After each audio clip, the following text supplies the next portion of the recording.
Good morning. I hope you have your cup of coffee with you on this 12 days of Christmas journey. We're on day 6, and the birds are, well, they're skeptical about the pine cone, I think. I haven't seen many out there yet, but hey, when they get hungry enough, they'll find the food. Drinking a little gingerbread cookie coffee this morning.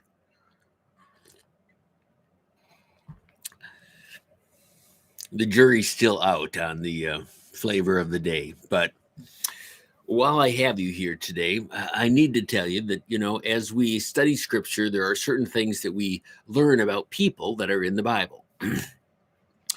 For instance, we learn that Peter speaks his mind, that he talks first, thinks later. That Paul is very opinionated, but also feels like he can afford to be because he's an apostle. And he's probably got a point there. We also find out that Moses was kind of a coward, but that God enabled him to do great things. And we also know that Solomon was the wisest man who ever lived. That's by God's own testimony. And yet, in his book Ecclesiastes, I need to tell you, I think Solomon was wrong. Solomon repeatedly throughout the book of Ecclesiastes says there's nothing new under the sun. Meaningless, meaningless, all is meaningless. Well, we certainly know that the meaningless part was not true. And I also believe that there's nothing new under the sun is not true. Maybe from Solomon's vantage point, it seemed as if everything was the same. And to some degree, there is nothing new under the sun. The world keeps revolving, although it's in decay, which we can all see. But Solomon leaves us with this idea that where we are is where we're going to be. There's nothing new. And yet God repeatedly tells us, behold, I am doing a new thing. Can you see it? Can you perceive it?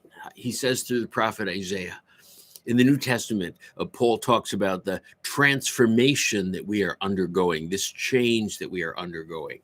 So to say that there's nothing new under the sun is inaccurate because God is always doing something new in the lives of his people. So we're on the eve of New Year, hence the name New Year's Eve. I wonder who was the creative person that came up with that for the day, huh? Spent a long time on that one.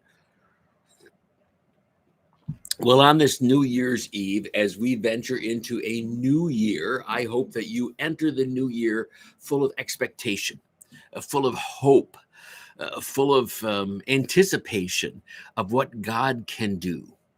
I love that great hymn of the church, Praise to the Lord the Almighty. Ponder anew what the Almighty can do. That's what we're called to do as we enter the new year. Ponder anew what the Almighty can do. So I don't know what he has in store for your new year, but I know it's exciting and I know it's new and it's fresh. And it starts with forgiveness. Forgiveness for those things and those regrets that we have of this past year. And it's a clean slate. That's what our God does well. I'm not sure what happened to the screensaver on my computer today. I've had the same or background on my computer for a long time, and I came in today and it's something new and fresh, which is both enjoyable and disheartening because I'm not sure how it got there.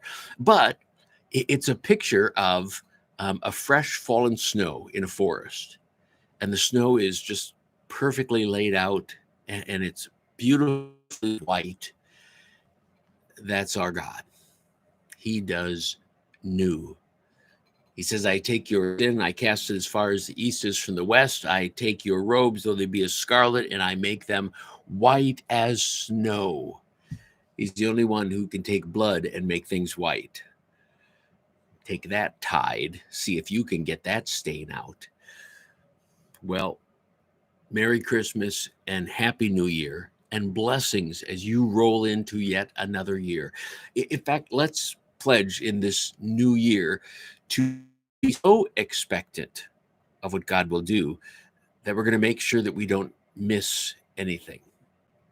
We're going to be in His Word every day. We're going to try and worship as faithfully as is humanly possible for us so that we don't miss what He has coming for us.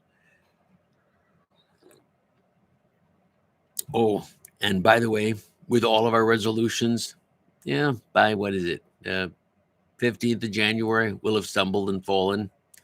That's okay. In the words of the great saint of the church and father of the church, recall your heart gently.